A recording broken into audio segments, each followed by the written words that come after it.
Hello, everybody. It's Ryan from Pie Records, and I'm here with Lewis Baily of Stingray International, the Surf Kings, and the Nova Rays, and the Sunnyside Five. The Sunnyside Five, that is correct. So, hey, how are you doing? Thanks for having me on. I mean, Ryan, I've been watching your videos and such, and you're talking to everyone, and I think that's just really incredible because I know that the surf music is it's a very tight-knit community, but it's also spread all over the world. Yeah, So Surfer Joe in Italy, to what's going down in Mexico, to all over the US and in Canada. I mean, in Japan, for crying out loud. There's a lot of good stuff going on. So it seems like you really went in head first and got your feet wet with that, no pun intended. So I'm really trying to get as many as I can, and it seems like every season I do this, there's 50 more bands I haven't heard of. Oh yeah. Like I'm on. Trust me. This is the last interview I'm doing this season. You're the last interview. Well, there I feel quite honored. Episode 50. And I very rarely double up. I'm more than willing to, but there's just so many bands out there. There's a lot. In fact, it's so funny. I've been out here in California, in San Francisco, is where I call home now. And I've been out here for about 2.5 years now. 3 years. Come March, it'll be 3 years. Yeah. So it's like, I'd always seen and heard of bands, through the 90s, and they were all like happening out of San Francisco, San Mateo, Hillsdale Records. Johnny Bartlett is like, wow, that guy, not only is he just a great friend, he was like, when I was living like in Birmingham, Alabama, and doing like garage rock stuff for this little band I had called the Crystal Twins, I was like looking at stuff and I was like going, the Mummies, Hillsdale, what, and I was like, who are these people? What is this? This is great. This is what I want to be doing. Yeah, but it was just, and then when I met Johnny Bartlett, because it was like, my introduction was like, the Mummies and then the Phantom Surfers, and they were both coming from the same place. And I was like, wow, and so years later, here I am. And, I'm just enjoying it. Just to be able to go from a place like, I moved here from Orlando, Florida, and to go from a place that had one club that had live music, and everybody was clamoring to get into that club and play, to coming to a place that has a dozen or so live music places, every single one of them just as good as the next. And I'm just like, wow. I felt like I was going to really, quote unquote, blossom out here. And it really, it did seem to help. So awesome. And I'm San Francisco, I'm from Philly, and San Francisco always reminded me of Philly, but on the West Coast. It always. Oh, really? Yeah. Well, when I lived there 20 years ago in Monterey. Oh, okay. And I used to take day trips up there, and I loved it. My wife and I loved it. That whole Santa Cruz down to Monterey, that whole just coming down one is just it's just gorgeous. The first time my girlfriend took me down one, I was like in awe, because I come from Flatland. Sure, there's the coast of Florida, which is absolutely gorgeous and stunningly beautiful, but like when you're like up on the side of a cliff, I mean, literally the whole coast is like eroding slowly into the Pacific. And it is like, it's really, it'll take you back, because like, the beauty is just overwhelming, especially for somebody like me. So Yeah. I hope it can And imagine. Big Sur is amazing if you've ever been down there.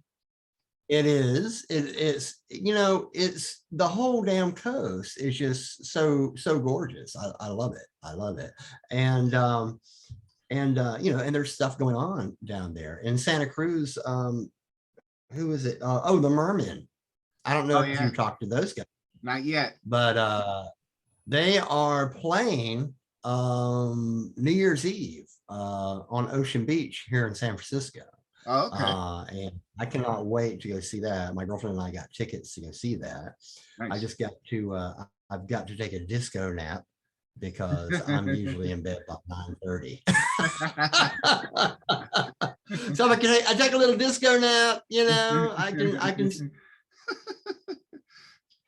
stay up. It's a bitch getting old, man. It's a Oh bitch. yeah. Well, you started out around the same time I started out in the mid '90s. Mhm. Tell me about Stingray International and how that all got started, and it just kind of kept going from there. With Stingray International, Stingray International came around when my ex-wife and I put that together, and she had played bass in Tokyo and with a few different bands, and she was really into the garage scene. In fact, it's so funny. I'll back up a little bit.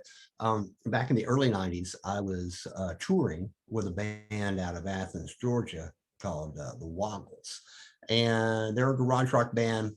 A lot of fun.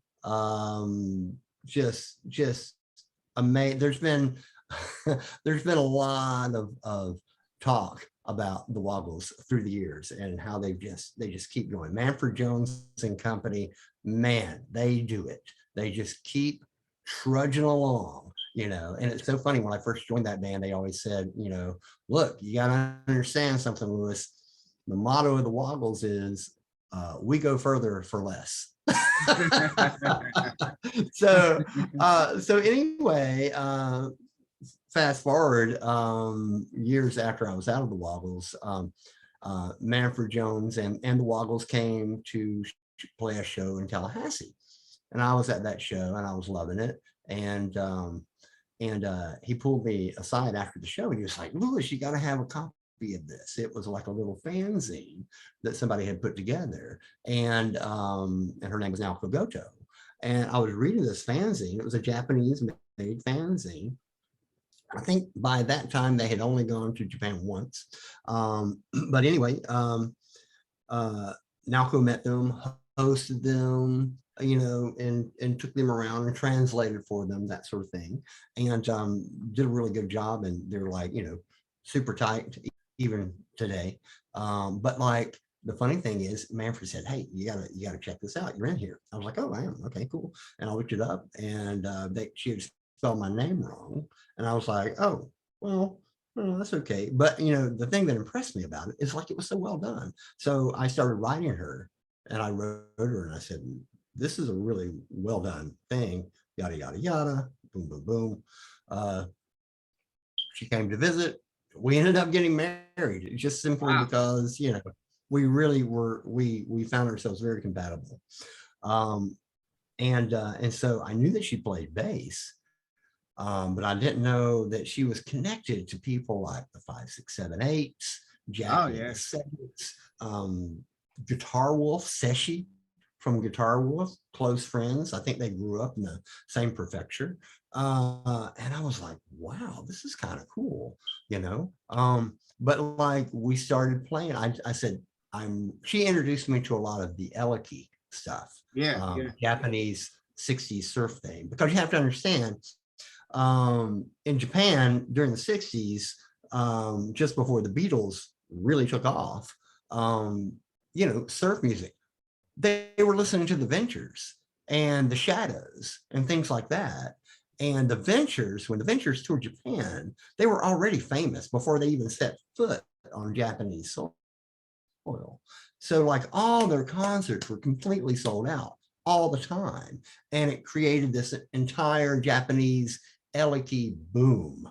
And like, guitar makers like, Gyoya and Taisco. I mean, they were all pumping out guitars because there was such a high demand, because they've seen the Ventures, and so the Ventures were like, the Japanese Beatles. So there was all these little Japanese style surf bands that were kind of surf, but in a very Japanese way. And I thought it was really interesting because like it was kind of almost like Western meets Eastern in a nice little marriage of like moody instrumental things. And Takeshi Teriyauchi is one of those guys who did it along with Yuzo Kaima. And so she introduced me to a lot of that stuff. And I thought, we need to cover some of this because everybody's heard like, Walk Don't Run a million times, but nobody's heard Black Sand Beach. And, we're talking like 96 or so. And so when we got together, we got that going, and matching outfits, the whole thing. I had some friends of mine join the band, and we couldn't find a fantastic drummer. We did record with a really fantastic drummer, but he wasn't really a quote unquote part of the band. But it came together quite nicely. Unfortunately, nobody appreciated it. I mean, or I didn't publicize it. And this was like it was just on the cusp of the internet, Netscape was a big deal. So, I remember that. And I remember like, yeah. So, you have it like, it's right on that little edge there, that precipice of before the internet just took off.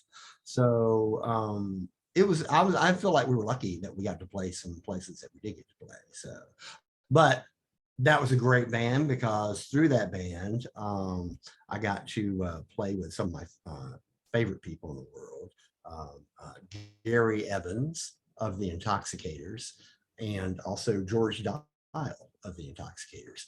Both those guys have been doing surf music ever since I introduced them to that. And it's great because it's so much fun. I mean, there's this whole Tallahassee scene, of great punk rock music because it's a college town, and but it just I think the Intoxicators took off with the tiki culture and the Hukilau celebration down in Fort Lauderdale, and so suddenly people were discovering that wow, there's really cool surf bands in the state of Florida. And my album is just, I mean, when you look at it, there is just like everybody on here is from Florida except for my ex-wife who's from Tokyo. So it's really nice to display this talent that I wanted to do, because a lot of these, yes, there you go.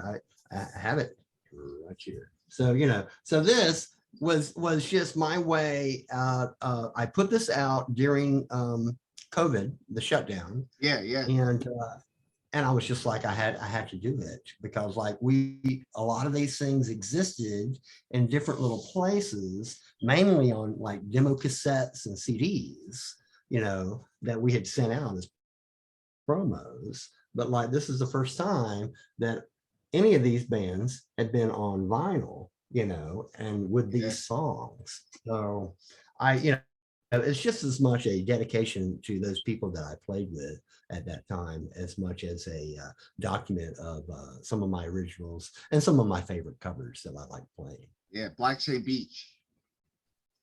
Black Sand Beach, absolutely. Yazor Nahoshi, which is not on the album. I almost put it on there, but like Yazor Nahoshi, another great Yuzo Kaima tune, which is just really fun to play. Three Blue Stars, another great one to play.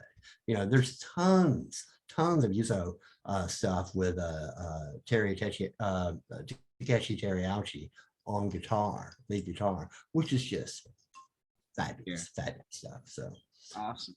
So it when I listen to the album as a whole, I don't see a lot of difference in the recordings. And Dave Klein remastered it, and he did a terrific job of making it sound cohesive between all the songs. I'm sure you were very happy with that. Oh God, yeah. Let me tell you, David Klein, for those who are not in the know of Bombora's fame, and I believe he used to play in the Finks. You can correct me in the comments if I'm wrong. So, but David Klein, he is like he's the jewel of this record. He's the unsung jewel of this thing, because I was trying to send him like all the files that we had of, like, Pro Tool files with every Yeah. track and done, so he could remix it like that. And I just couldn't find him. I could not find them, or they were on like scratched up CDs that I had collected, just Yeah. had in storage for a while. And I was like, David, look, can you help me out here? All I've got are these MP3s. Is there any way that you can make them sound like a cohesive album? Yeah. Yeah. I go, they're recorded in different studios. They're recorded over different times with different types of things. Is there any way? He goes, oh yeah, Lewis, don't even worry about it. Just send it to me. I'll see what I can do. I was like, all right, cool. And I'm thinking, all right, well, this could go either way, right? Yeah. But he really just, I mean, it was a home run. It really was. I recommend anybody who wants to do something like that to seek out David Klein, because man, he knows his stuff. He's so very talented. He's got ears. He really has good ears.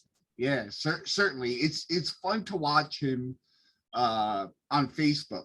He posts every time he's with a new band, he posts a picture of himself with the band.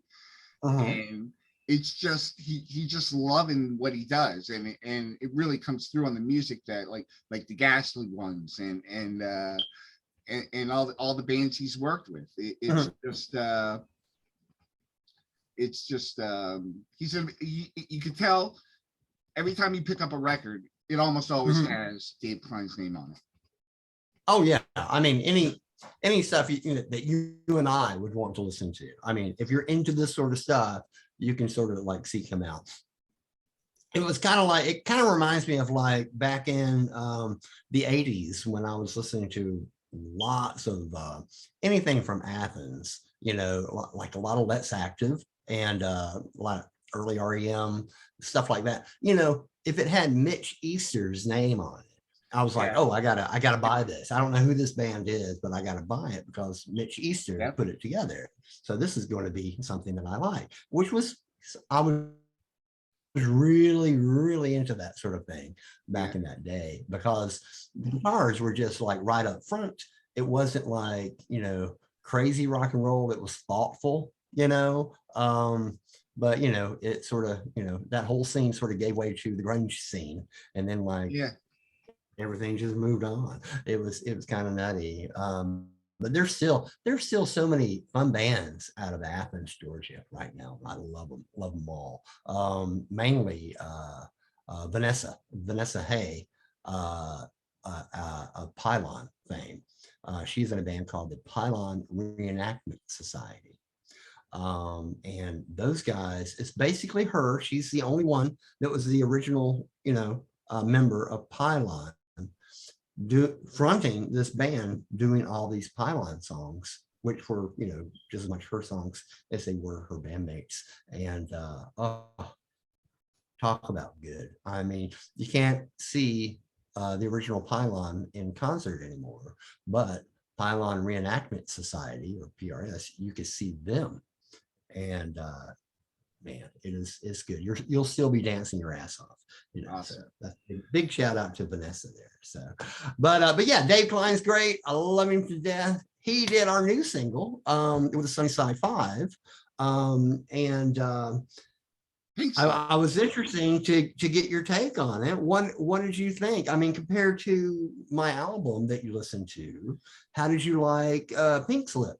I loved it. I also love that it's pink. I love the vinyl's pink. We did a review on it. I sent it to you. Yep, that's the one. And it comes with the adapter too. Yep. I figured I'd give the kids a freebie because, like, first of all, Pink Slip, I wanted to get the old time, Big Hole, of course. But then I thought, well, some people may not have adapters. So, you know, I did that. That's Yeah. the last time I'm going to do that, because going through these adapters and getting them ready to like pop into these, oh, that's some labor intensive. Yeah, because you're Not that putting I'm it together complaining, yourself, but I right? am. Yeah, but the great thing about this is that Bob Dally actually requested I be on a compilation album with a lot of other great bands like Surfer Joe from Italy and Yeah. a few more that my mind's slipping. But it's a tribute to his old band called Yes. Wave Walking, a tribute to the Surf Raiders, which was Bob Dally's old band. He was a second generation surf band in the Yeah. 80s. And he heard my album, he liked it, and he was like, Lewis, do you think you could put a thing, you know, here's 3 songs, pick one and cover it. And so what we did is we went with Hot Foam Rider. And Hot Foam Rider, when I listened to it, I was like, yeah, it's pretty good. It's pretty good. But and then I thought, you know, when I choose covers for the Sunnyside 5, which we do a lot of covers. I mean, we have some originals, but we do a lot of covers mainly. But when I pick them, I try to like think, okay, I know what my drummer can do. I know what my drummer can't do. I know what my bass player is good at. I also know what she's, you know, not as great at. And mainly, I know what I'm good at, and I don't want to push myself, you know, too much, you know, beyond the limit, especially if I'm doing a project like this. So we picked Hot Foam Rider, and it actually turned out really good. We did a really nice arrangement of it, I think. And then the middle part, you know, it's just like a key change climb up the neck, Yeah. with an extenuated sort of boom, boom, boom, and then back to the main melody, which I love, because I was thinking, how am I going to make this a little more exciting? And I thought maybe some hand claps in there. You know, we tried some hand claps, and I was like, no, I know exactly what I'm going to do. I was like, Dave, could you play bongos? Give me like a Preston Epps sort of thing on here, man. You know, could you do that? He was like, yeah, I can do that. And I was like, cool. So he did. And we had a really good time putting that out. And then I thought, well, this is great, because we'll have a song from the CD actually on vinyl before it comes out on the Yeah. album. So I can help promote that album, you know, Excellent. with my own and my own band with the original Pink Slip. So I, that's a I lot of just fun. We were so happy to do that. I just learned about that compilation from the man himself. Oh yeah. I spoke to him, I think, a week and a half ago, and Mhm. he went down the list of all the bands that are on it, and Mhm. I think it's going to be a double CD. Am I correct? That I don't know. I'm I'm not not. 100% sure. I can't remember what he said, but he said Surf Cookies or Green Cookies putting it out. Yeah. Mhm. Mhm. Yeah, and I think they're out of Sweden or someplace. I'm not 100% sure I where think they're out of. Greece. But Greece. Yes, you're Yeah, right. You're right. yeah, But yeah, man, it's just like this guy. I mean, he literally wrote the book on surf music. And if you don't know what yeah. I'm talking about, go out and get yourself.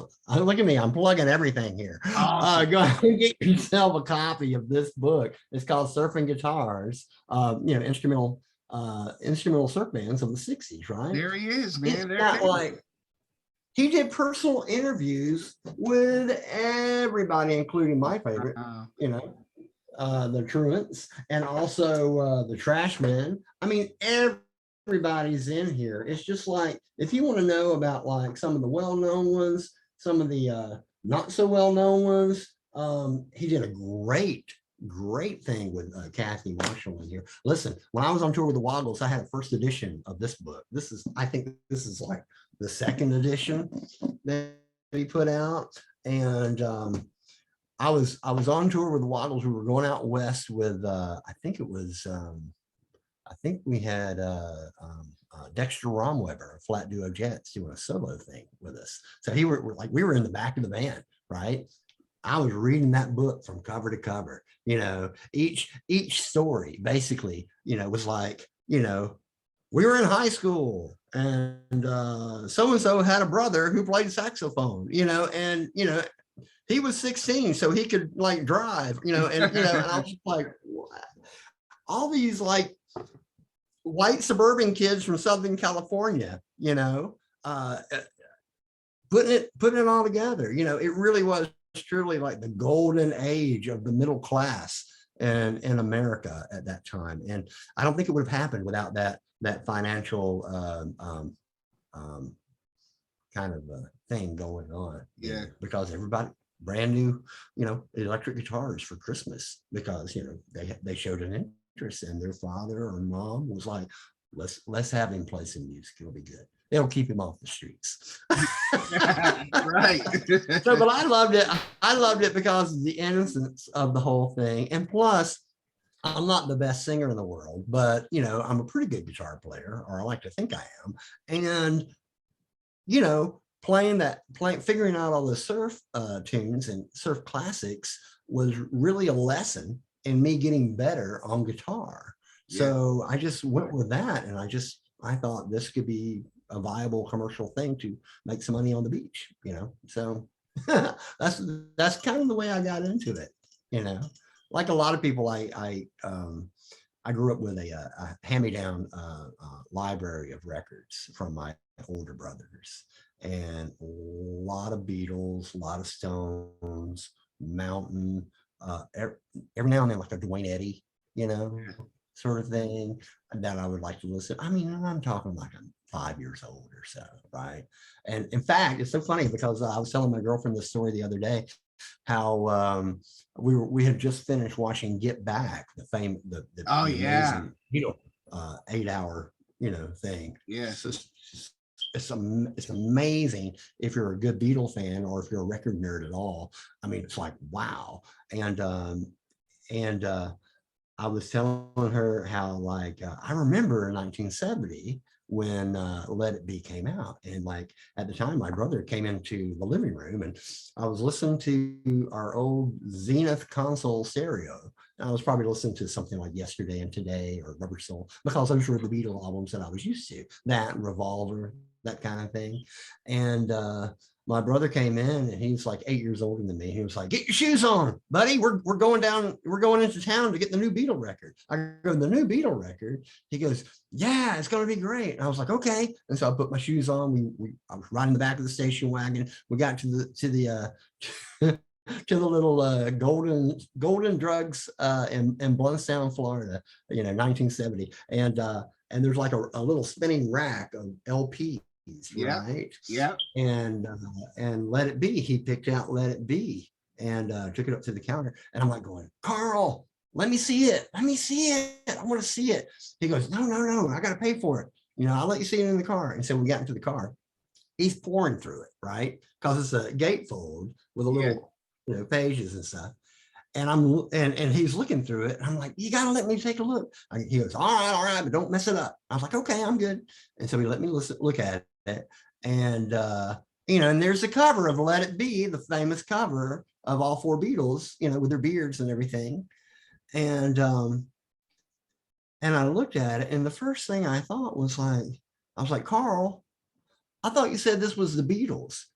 Who are these four hippies?" I just, I was five. So here's the youthful enthusiasm. Well, one of the things I find is that you put this out yourself. Yes, I did. And the quality, when you get a vinyl with good quality, it's not just a record and music, it's the whole package. And like it's the whole package, exactly. And what you did was you documented pretty much your life's work here. And it's all documented, the players. The insert is full of information. And like I said to you before the interview, I think there's a huge story that could be told about your life in music. because every time I would like read another paragraph and I'm like, well, then what happened? What happened then? Why did that happen? There's a lot. We don't have enough time to go into that, but but the quality of the album, because it was shut down, and and I don't know about you, but I had friends, back home getting sick. Some of them didn't make it. Yep. And family members, that sort of thing. And I kept thinking, geez, you know, I'm getting this COVID money because I wasn't working. I was getting unemployment and also getting this COVID money, from the government. And I was like, wow, I wonder if I could buy another guitar. And then I thought, that's stupid. I got plenty of guitars that I really, really love. And I kept thinking, you know what? I need to do something because I don't have kids. I never chose to have children. And so I thought, well, I need something that's going to be like sort of like a testament, something that I could like see somebody 50, 75 years from now flipping through a used record bin and going, this looks interesting. I wonder what this is, and taking it home. Because, when you look at these artists that you love that have died, like, Tom Petty, for instance, it's an emotional thing when they pass, even though you don't know them. You don't know them from Adam. You don't know them. The only way you know them is through their recorded history, through their albums that you have a bond with. So I thought, that's better than a kid, and I don't have to feed it and put it through college. So, and I thought, this is what I'll do. I'll go ahead and do this. And if I don't do any other record at all, at least there's this and it's out there, and that's good enough for me, And so, but when I got it and I first got it back, I got the test pressing back from disc makers. I put it on and I was like, wow, I'm listening to myself, something that I wrote, something that I recorded with my friends on vinyl, and I was like, wow, it was just moving, because I was like, I'm trying to listen to mistakes or pops or crackles, because that's what test presses are all about. And I couldn't get over the emotional impact that I'm actually putting a needle down in here and listening to something that I actually wrote. And it was pretty cool. It was pretty cool. I think any musician of a certain age, who's recorded, put something out on vinyl could probably tell you the exact same thing.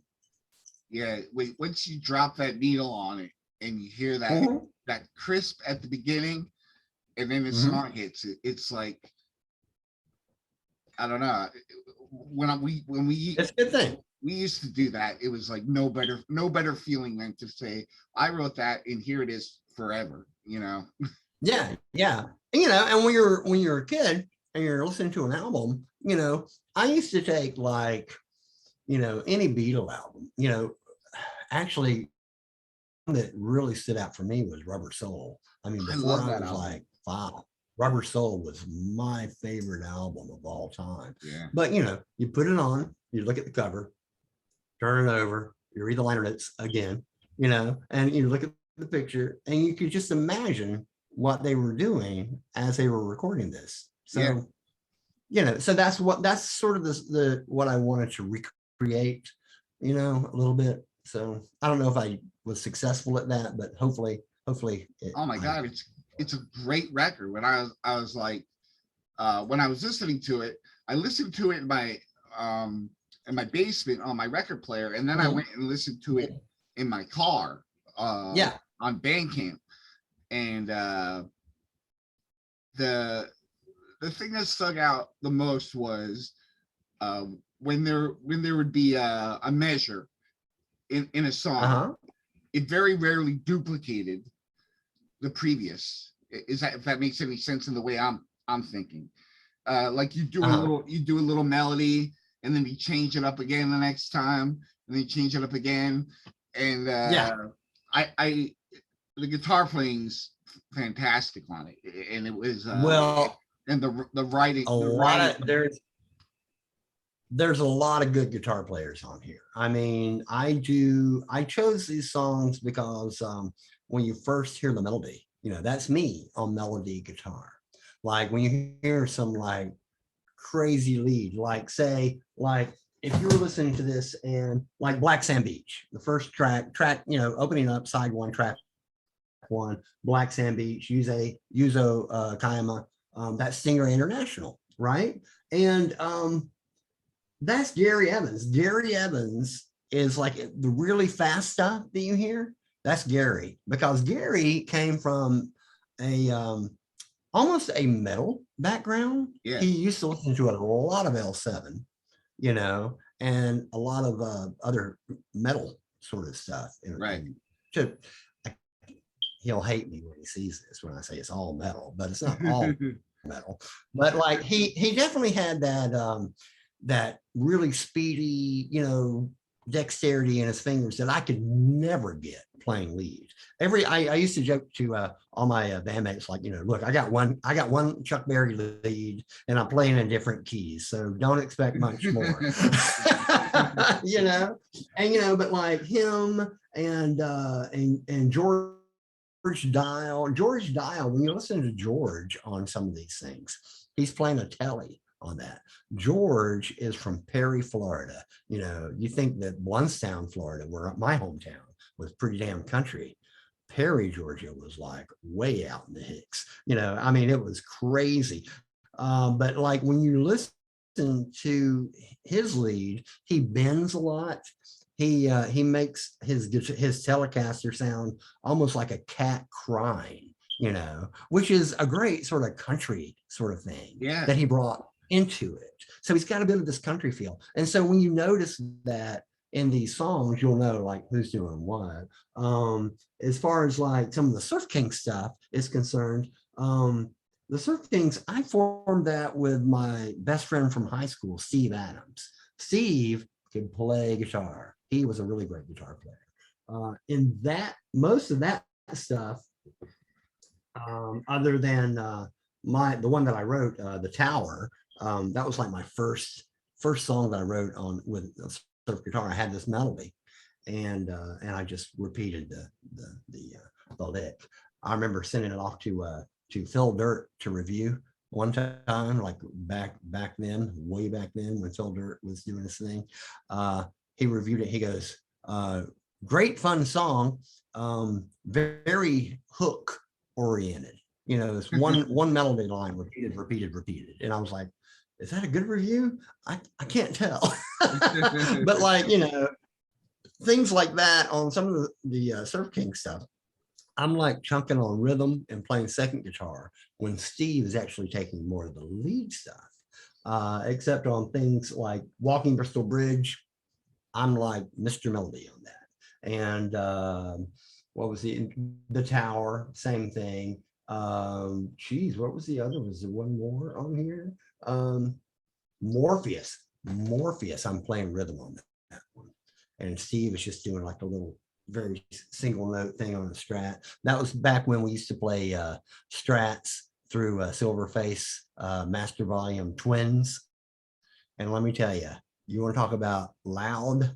We were crazy loud, but we kept it controllable. So that was a good thing. So let me tell you, it's easy to get loud. It's way too easy to get too loud. Yeah. So I feel like I've finally maybe have come to the point where I can judge a crowd and say, okay, am I too loud? Let me turn down, let me turn down. So, but yeah, the surf music really be loud to a certain extent to really get the message of the song through, because it's like Dick Dale said, it's like a feeling. It's more of a feeling when you're on that wave. It's a natural force. And so like when you have like a Showman amp behind you or a twin behind you, yeah, you're going to be pushing some air. And you only have to put that thing up. You only have to put a twin or a Showman up like at 3, and like it's already way too loud for almost an auditorium. I have a 212 sitting right back here, and I live in a townhome. I can only have the thing at 1 before the walls start shaking. Yeah. Yeah. I'm the older I get, the smaller my amps become, or the more lightweight they become. So I have to I just do that because I'm like, nobody wants to hear me like blow their damn ears out with the same Chuck Berry solo. Nobody. So I just I have like a little Princeton mainly now that I really love. I do have a blonde 62 Tremolux, Fender Tremolux, which has got 210s in it, which is gorgeous. But I hardly ever take it out. So, and I have a Surfy Bear reverb tank. Oh, nice. Because honestly, I had a Fender reissue reverb tank, and back in the Nova Rays when I was using that thing, I mean, I used to get up on the damn reverb tank during shows and ride it like a skateboard, and then play, and then like come down to crash the reverb. So like every other week it was in the shop. I mean, I probably paid like $300 for it brand new, but I'm sure I paid at least 3 times as much to get it fixed and worked on. Nice. Yeah. So, but anyway, yeah, we're kind of reaching a point here. Is there any more questions that you might have, or anything you want to touch on? Well, I wanted to tell you, you asked me what my opinion of the Sunnyside 5 was. Oh, yes. And I think it's great. You can definitely tell you could tell why it's called Pink Slip. The beginning, you can see the girl there on the cover, right? Which used to have the flags or the hankies or whatever they had. And the song Pink Slip definitely tells a story, and you could definitely it's very well produced. But I think it's aptly named, and it's just a really great tune. It's a great band. Cool. Thank you so much. The core of that band is myself, my bass player Zusha Hilderman, and my drummer Adam. Adam is like Brooklyn as Brooklyn can be. He's like talking to Bugs Bunny, right? Great drummer, fun guy. And really knows how to deliver, during a recording session.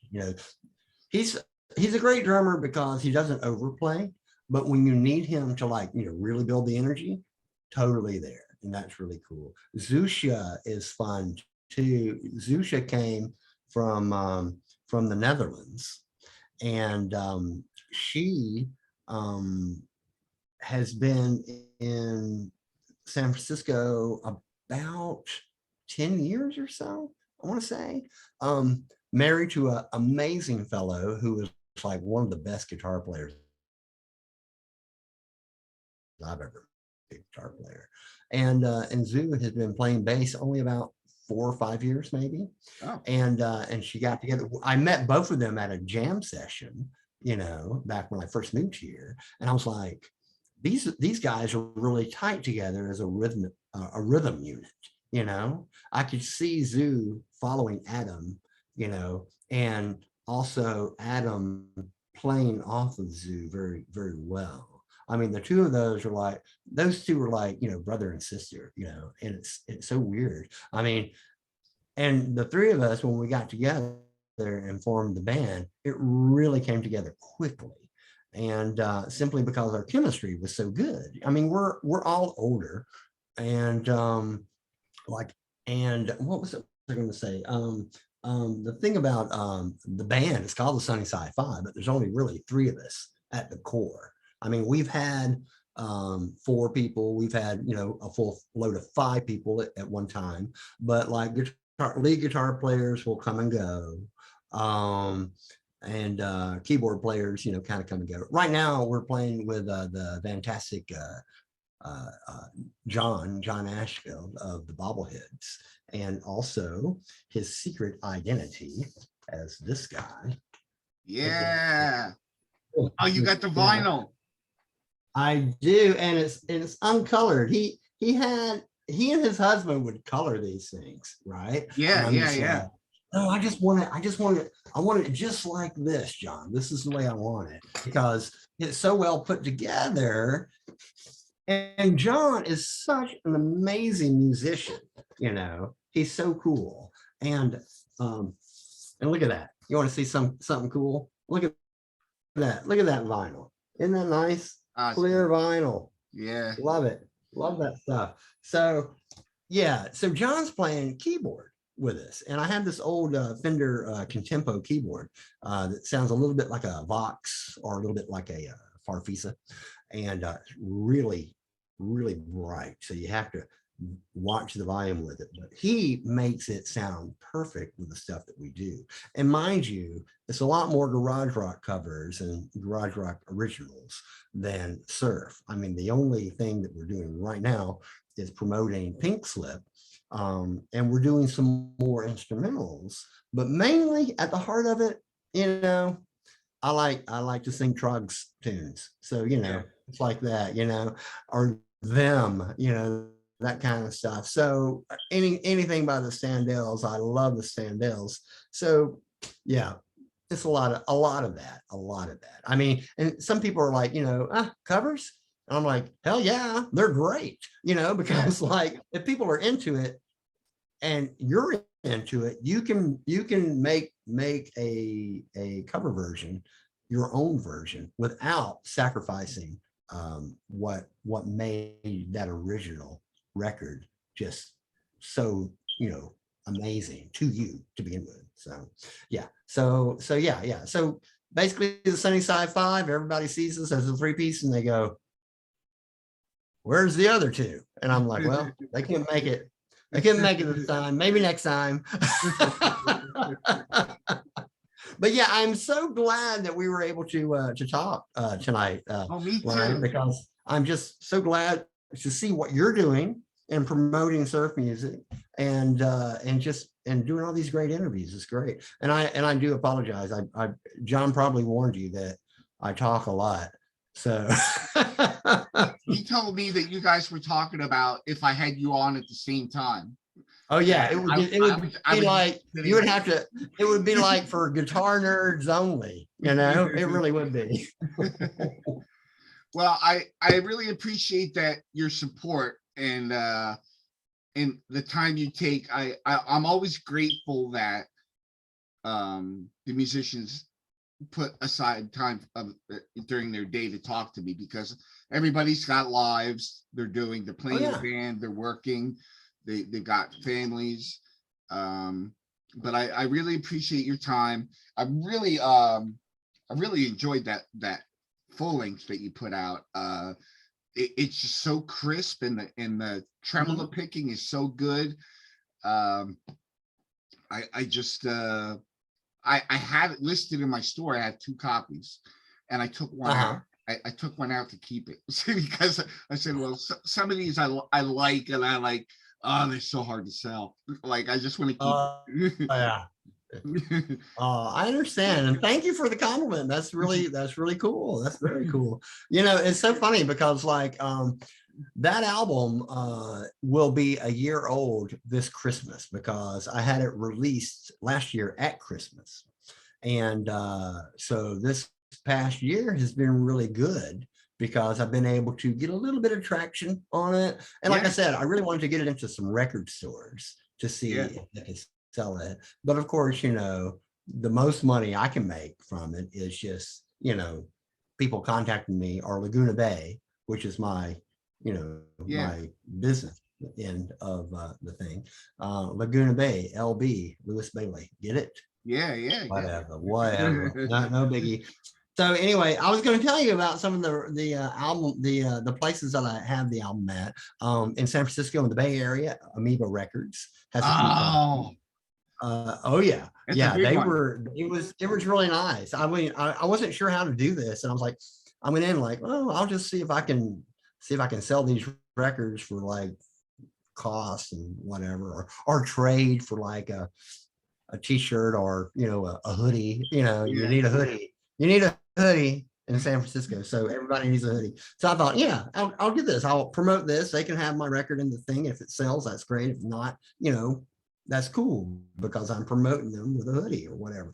But anyway, they were super nice and they were able to take a few copies and they were like going, they called me back and they go, do you got any more? Because we could sell these. And I was like, yeah, I'll bring them to you. So they bought them, outright. And so I thought that was really cool. So that got me going to see if I could contact some other record stores that I knew back in Florida and stuff. And like Attic Records in Pittsburgh, if you're in the Pittsburgh area, go to Attic Records. They have a copy. Wuxtry in Athens, they're supposed to have a couple of copies there. So that's cool. A friend of mine, Eric, at Revolver Records in Pensacola, Florida, the Panhandle. If you're in Mobile or Pensacola, go by Eric's place because he's got a couple of copies there. Rock and Roll Heaven, my favorite record store in Orlando, Florida, has a few copies. Those guys, great guys there. I already mentioned Amoeba. Avant-Garde is a place, a little, what would you call Avant-Garde? More of a vintage store? Yeah, it's a vintage clothing store in Tallahassee, Florida, college town, right? So she sells, her and her husband sell, they have like a little section of the store that's like used records and new records. And she has very few new records and mine happens to be one of them. Nice. But she's got a whole bunch of like cool used records and such. And her husband, Eric, is just an amazing record collection. And let me tell you, if there's one type of person I love to talk to and get along with, it's record collectors. They're all out there and they're all like the best people. They're all so cool because they're like, I call them information, their brains are information sponges. They know all this detail about anything you can imagine. And I'm like, this is heaven to me because, this is a course that I would major in college, right? So yeah, so if you want to get it that, there, or you can just contact me through my Bandcamp address. It's lewisbaily.bandcamp.com. Or if you want to just get it directly from me, Laguna Bay Records at sonic.net. PayPal is the preferred method. Keeps me straight. I know who's ordering what and that sort of thing. And like I said, the album is like $20 plus $5 shipping. The single is $10 plus $5 shipping. And trust me, it would be a lot less if it wasn't on vinyl. So, and at Bandcamp, you can download it if you want for a lot less. But, vinyl, like I said, it's my love affair with vinyl. That's why I put it out. So it sounds better. It sounds better. Whatever. But I know what you're talking about. I know exactly what you're saying. So. But thank you so much, Ryan. Yeah, thank you so much. You have a great night and have a really great Christmas and New Year. Yeah. I'm going to go see the Mermen for New Year's Eve. I've never seen them before, and I cannot wait. I hear they're just amazing, and it's weird when you listen to some bands on record, you're like, oh, this is pretty good. But then when you see them live, you walk away from that live performance like, holy crap. Yeah. So, and everybody tells me the Mermen are exactly like that. So I'm looking forward to seeing them. So awesome. Well, you have good luck with the Sunnyside 5 and have a lot of fun with that coming out of COVID and getting back into the game. Pink Slip was a step in the right direction. I love the artwork and it's a great tune. And I just really appreciate your time and, that you considered talking to me is an honor. Oh, no, thank you. I mean, we all gotta do our part to promote, music that we like and things that we like. I mean, it's more important now than ever. So, yeah. So, but thank you so much. I do appreciate it. Thank you so much, Lewis. Okay, we'll see ya.